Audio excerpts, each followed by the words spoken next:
less than 48 hours away now until the NFC Championship game. And we've got a Vikings fan. I found one. I was able to scrounge one up.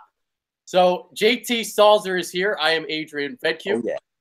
Oh, yeah. So JT, a good friend of mine. I went to school with him at Temple University. And, you know, I remember back in the day, this is like 2009, 2010-ish. So those were the days when you had Brett Favre.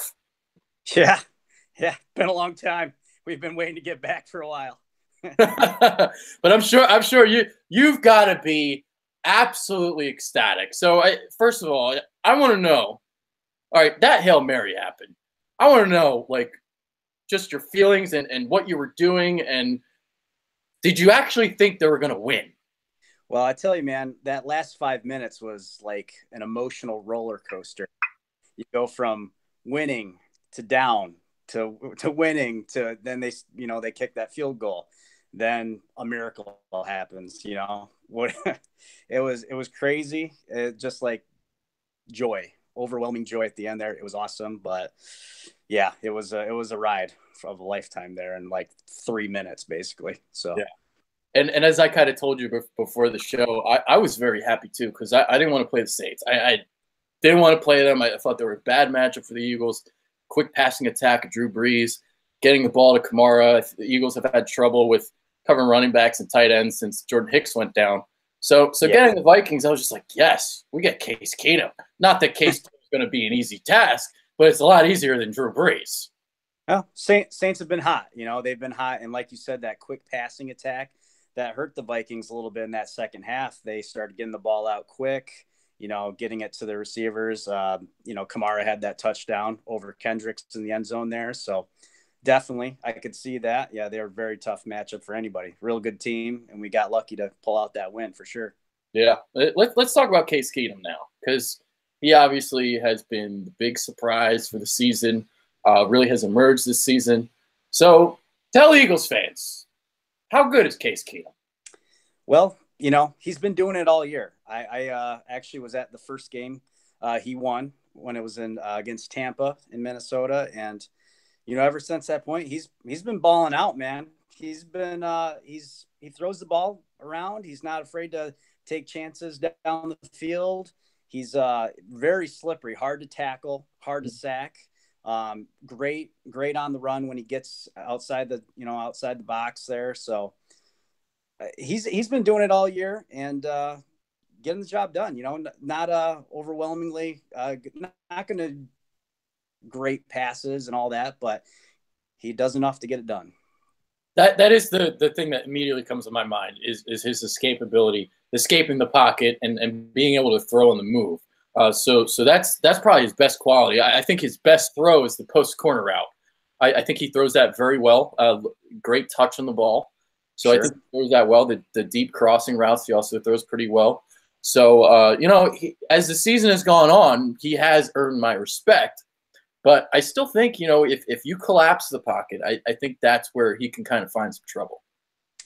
Yeah, I think, you saw it kind of in the Saints game. In the second half, they started getting to him. He threw that one up in the air, got picked off by Williams there. So, I think if you put enough pressure on any quarterback, though, they're going to probably make some mistakes. So that I think that could go for anybody. But, he's done a pretty good job overall. Yeah. Oh, absolutely. Do you know about the stat that Case Keenum pressured more than any quarterback in the NFL? Eagles, on the other hand, pressure quarterbacks more than any team in the NFL. I don't like that stat, but you have to acknowledge it. I mean, hey, the Eagles have a great defense. They got a great front four.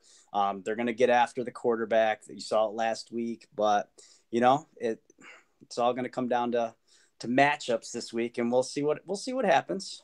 Yeah. Let's talk about your defense now. Let's talk about it, because obviously the Eagles have a great unit, but the Vikings probably have the best unit in the NFL, I think, on the defensive side of the ball. Let's get into that D line. Obviously, you have Everson Griffin, but the other one that's kind of forgotten about sometimes is Danielle Hunter. I think he's one of the more underrated players in the league. And then Linval Joseph is a run-stuffing monster. Just man. So, Yes. yeah, talk about those guys. Well, Linval Joseph, I think one of the best players that we have for sure on defense. I mean, the guy stuffs the run. He's always in on so many plays, so many plays. Danielle Hunter was third in the league in sacks last year. He, fell back a little bit. Maybe that's just because Everson Griffin's getting there first, but he's been pressuring the quarterback all year as well. So I think, those guys are tremendous on the edges. Joseph's great. Tom Johnson also in the middle has he plays big a lot too. So they have a tremendous front four.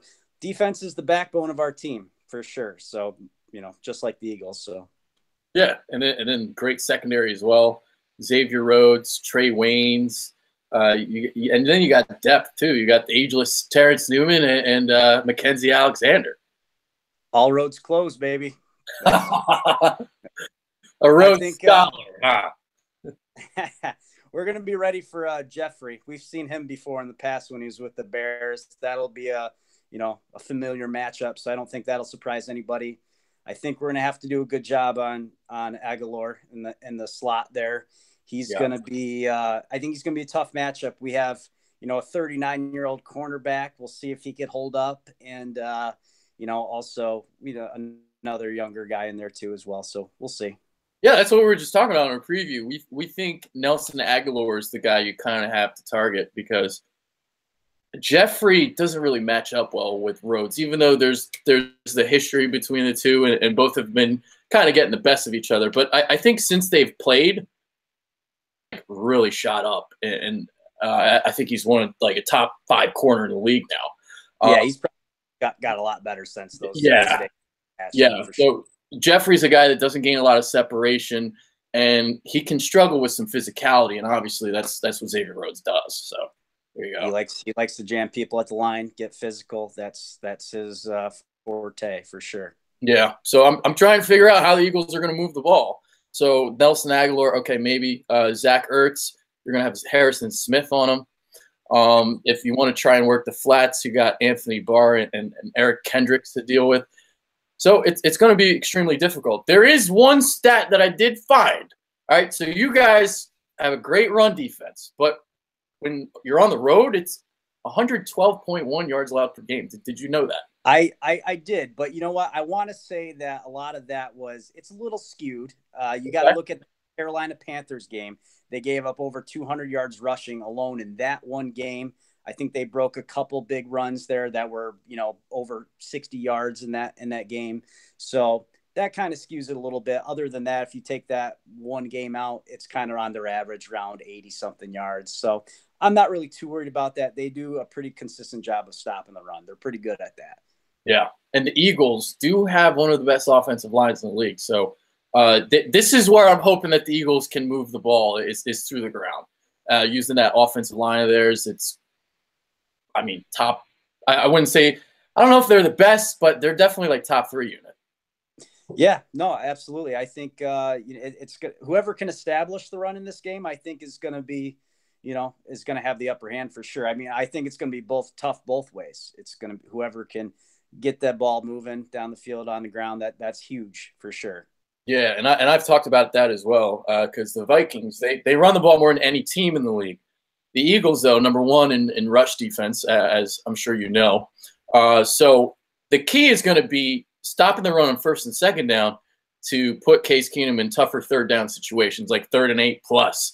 Because they like to run those crossing routes on third down, as I'm sure you know. And if you have a 3rd and 8, you can stop them short of the sticks. So that's something to definitely watch out for.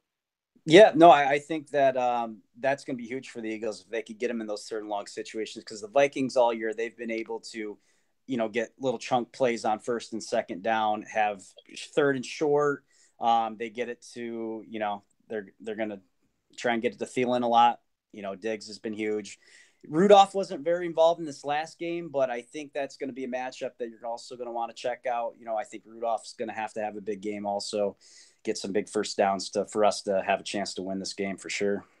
Yeah, and Rudolph, I just explained how the Eagles have struggled with tight ends and running backs since Jordan Hicks' injury. It's going to Kyle Rudolph's going to be alone, so that's not going to be easy. He catches everything. He's got hands that are like fisherman's nets. So, if you get it up to him, he might have a chance. So we'll see.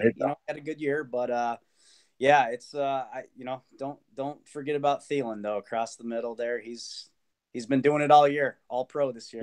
Oh, dude, I've got a lot of respect for your receivers. I think they're the two best, like the best duo in the league. Thielen's probably the most underrated receiver in the league.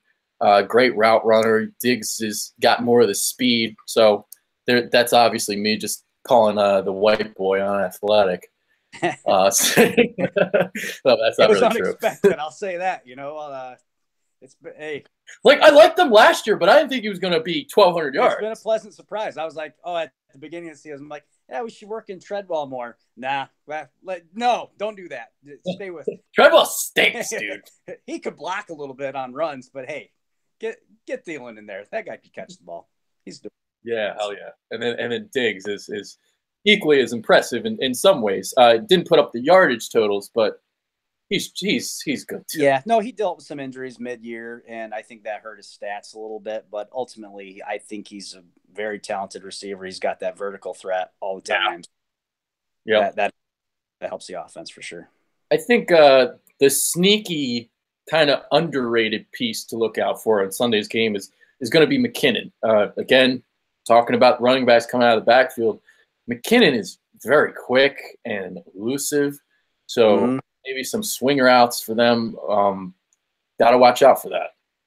Yeah, McKinnon, he's when games are tight, they like to have him in there. When it's when the Vikings are playing well and they're running the ball, that's usually with Murray. He's pounding the rock, and then when it's close, McKinnon just provides a different aspect to the game where he could catch it out of the backfield and make plays happen, in space. So he's been awesome all year. I mean, replacing Dalvin Cook was no easy task, but those guys have been doing it all year. And again, pleasantly surprised. We've been. How many injuries have you guys had, man? Because that's something that has been a big storyline here in Philadelphia, obviously, with Carson Wentz, Jason Peters. So many guys have gone down. Dalvin Cook, you guys had, well, not that there was much of a drop-off from Sam Bradford to Case Keenum. I mean, Keenum's but, it just business as usual. A lot of injuries at the start of the year. Like, last year it was like replacement squad at the end of the year on offensive line. I think that's been big. Our offensive line, for the most part, has been able to hold together. We actually, we lost Easton a couple weeks ago, but yeah, for the most part, it's been a pretty healthy year, and you got to have that if you're going to have success. Riley Reef has been outstanding for you guys. Like, what a pickup he was. Yeah, absolutely. I mean, coming from a division rival, and he's been awesome. He stepped right in and held down the blind side. Mm-hmm. Now, you spoke about the injury there to Nick Easton. I think there's a matchup that the Eagles can capitalize at right tackle because you guys put Remmers inside at guard, right?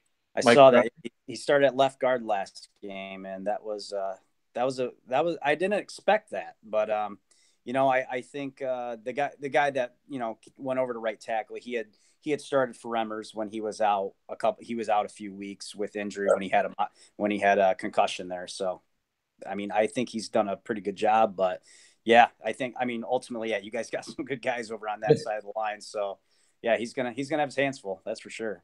Yeah, because I saw Cam Jordan got the best of him on a couple occasions, and I'm looking at it like, all right, you got Brandon Graham on that side, you got Chris Long on that side, and then you can even work some TE stunts because that's how athletic Fletcher Cox is. So that's where I'm trying to exploit is that right tackle.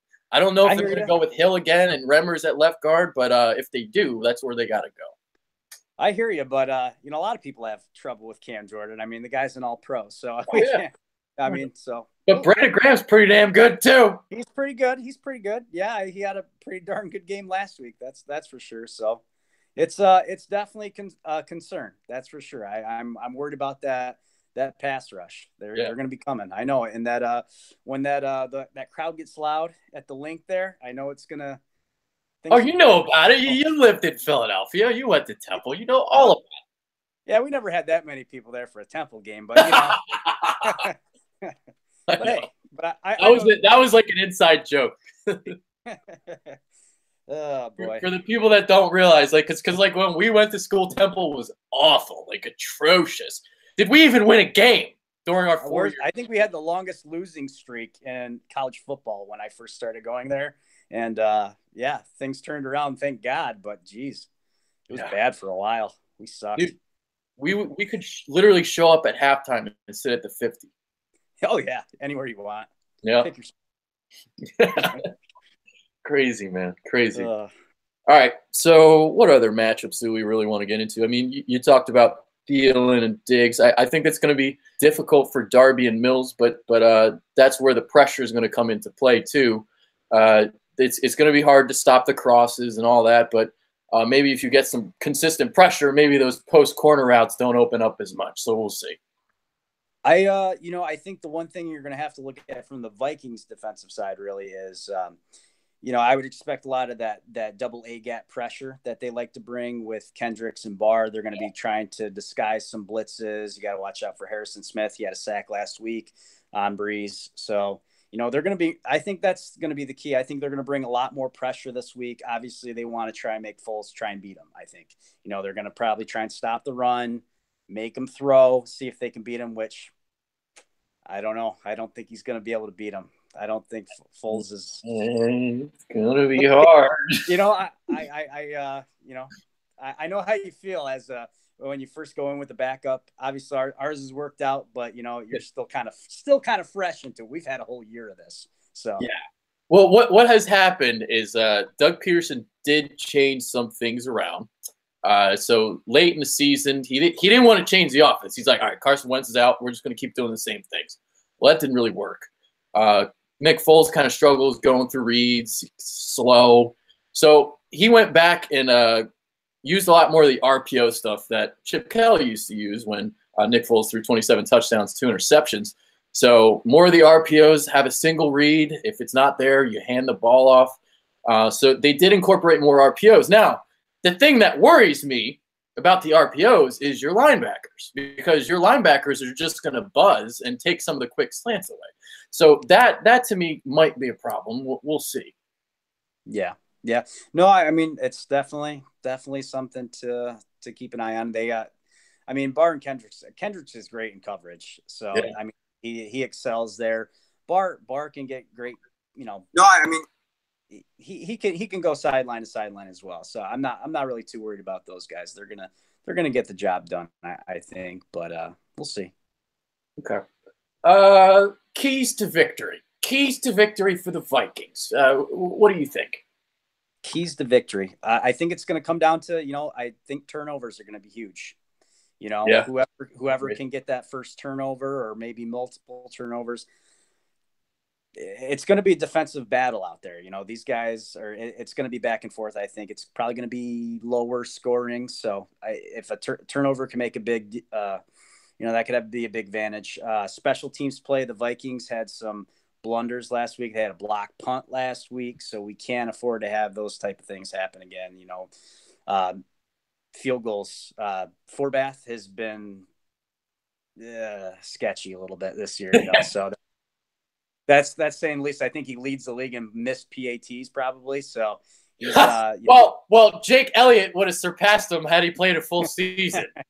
Yeah, well, our guy is just he had some clutch ones last week late in the game, but he missed that one at halftime going in. It was a 49-yarder. That's that ultimately the game would have never been what it was if he made that. So I don't know. Those, I think, special teams, turnovers, those type of things. And I think the O-line for the Vikings got to hold up and get Case some time to throw the ball. Yeah. Turnovers, and I think your offensive line has to hold up for you guys to win. Because like those third downs, the Eagles are going to be coming with the pressure. Jim Schwartz has been using this NASCAR package the last month or so. So think about like the Giants in 2007 when they would have Justin Tuck as the D tackle. That's what they've done with Brandon Graham. So we talked about left guard. Nick Easton had an injury. Maybe you can exploit Mike Remmers with Brandon Graham inside. So those are the two keys for me. And I agree with you. Because it's easy to say turnovers, but I think turnovers are more paramount for this game just because we got two defenses that are going to be battling it out. Oh yeah, absolutely, absolutely. I think another big thing is going to be if Foles can get the ball out quick. I think he's going to have to do that, much like Breeze did in that second half last week. Get it to his receivers quickly, make quick decisions, not hold the ball. If he holds the ball too long, he's going to get sacked, or he's probably going to make a bad decision. So that's what our defense does best. So if he can get it out quick, they might have a chance. Might. Hey, So, so something Doug Peterson was saying during his press conference yesterday about the pressure. He was kind of like, well, we have, we scheme against pressure. He's like, we can get the ball out before the pressure comes. Now, that can be true, but then, the other side of the ledger is, well, if you're going to be getting the ball out quick, then that means you're not taking a lot of shots downfield. So your play calling is going to be very conservative. So we'll see. I don't know how I feel about that. Well, they only scored 15 points last week, so they haven't been a offensive juggernaut in the last few weeks. So we'll see. I think the Eagles are gonna have to make some big plays. They're gonna have to have some big chunk plays to to get in scoring position. And, I think they're gonna have to surprise them a little bit. Mike Zimmer's a great game schemer for defense too. I mean, he's one of the best in the business for that. So it's gonna be definitely a chess match for sure. Yeah, and the other thing, speaking of the chess match, something you can do to combat pressure if you're the Vikings is some of those bootlegs, and Keenum does throw well on the move. So I am curious to see how Shermer attacks, because it seems like they like to boot him a lot, right?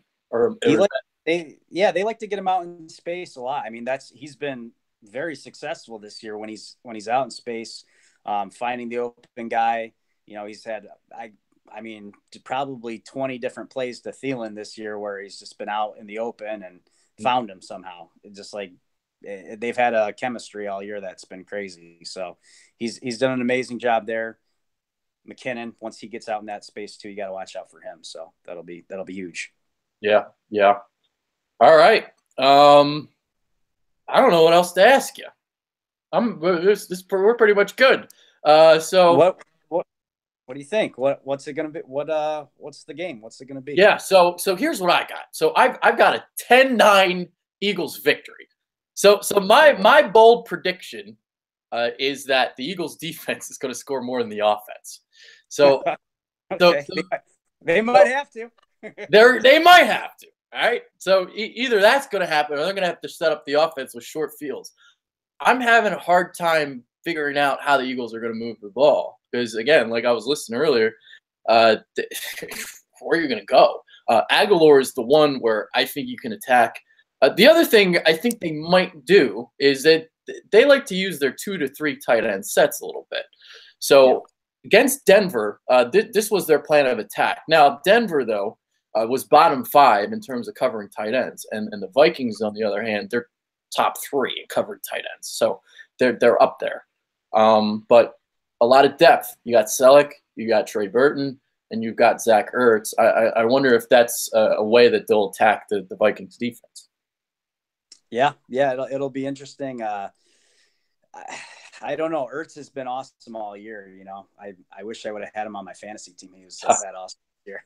Well, he finally had an awesome year. It's been a while. Like he was supposed to have a breakout year for the last 3 years. Well, you guys have had a lot of things come together. Obviously, losing Wentz was terrible, but he was awesome all year. So, I mean, it'll be interesting. I think it's really gonna be interesting to see how the Eagles, execute on offense. Vikings, they're pretty consistent. They'll give up a couple touchdowns here and there, but ultimately it's really tough sledding against that group for sure. So, prediction wise, I got it.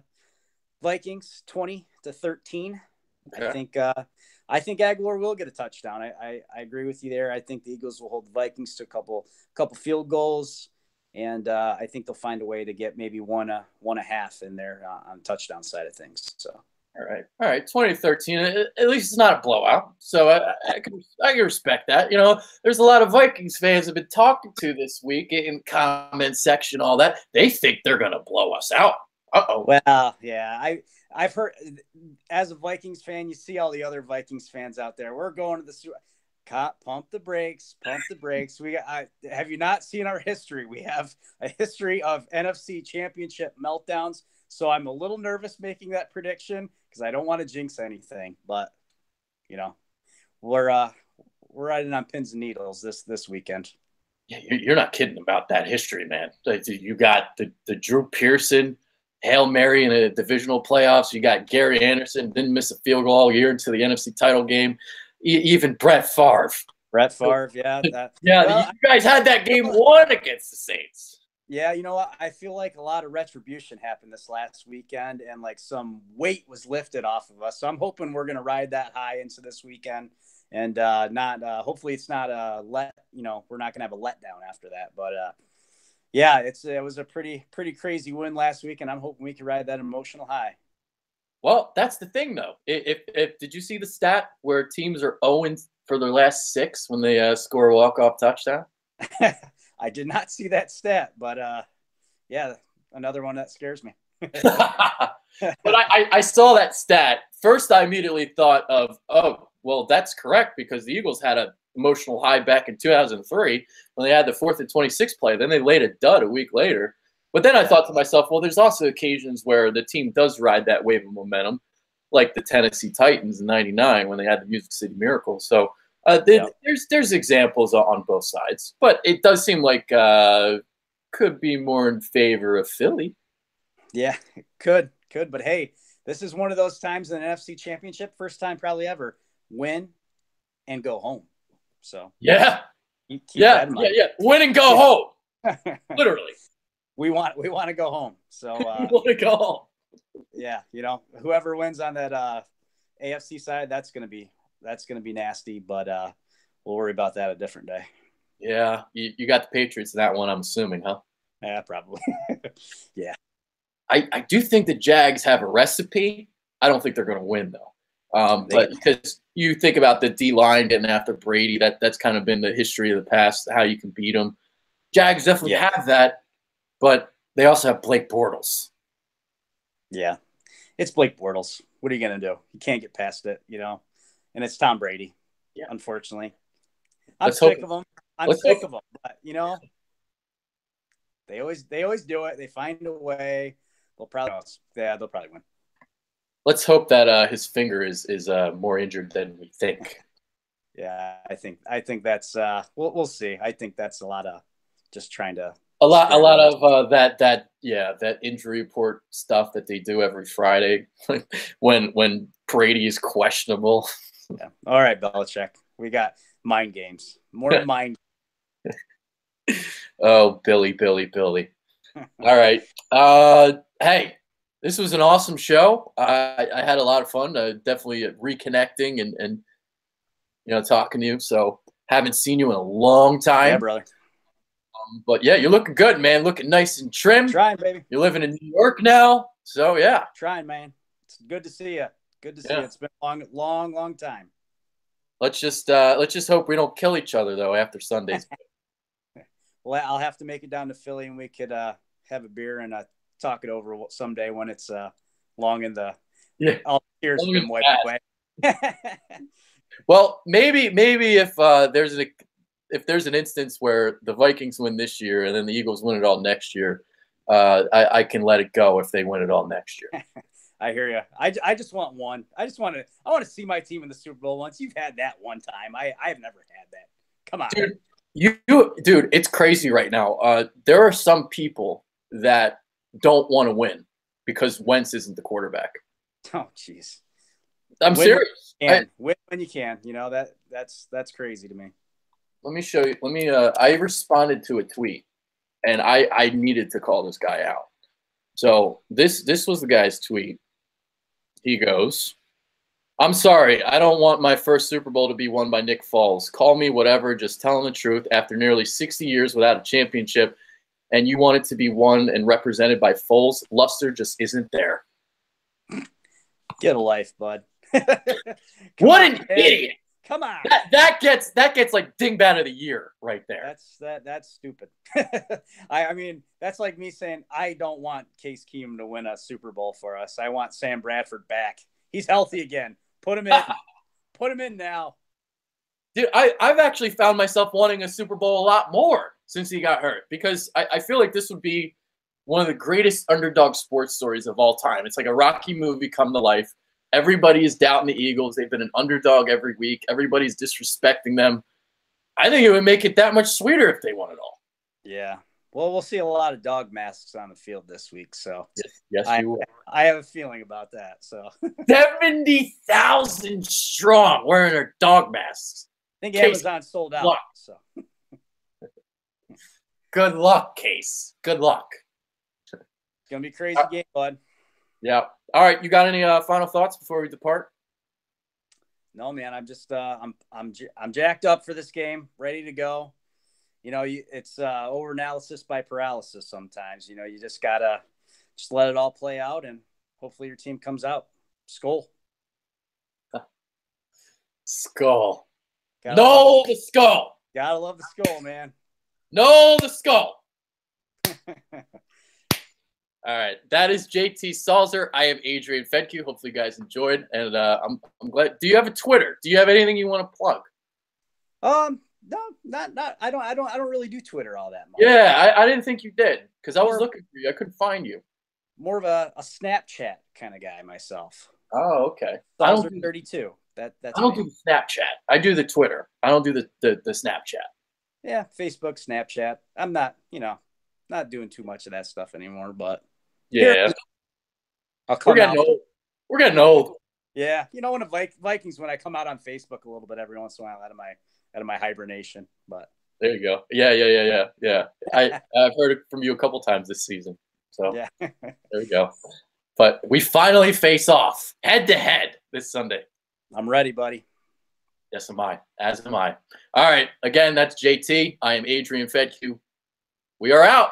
Take care.